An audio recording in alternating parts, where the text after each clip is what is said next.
লেচু কত ভাই? 100 300। 300। আমার 100 দেন।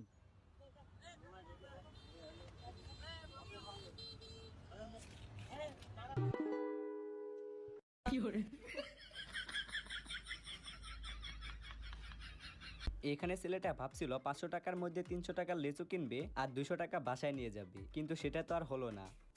যাই হোক, এবার দেখুন এক দাদুর একটি এপিক ডান্স।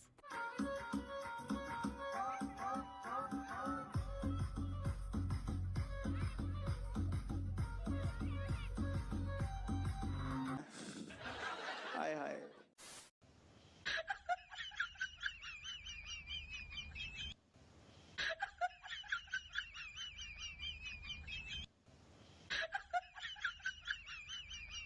হ ভাই, এবার ঠিক আছে। ছবিটা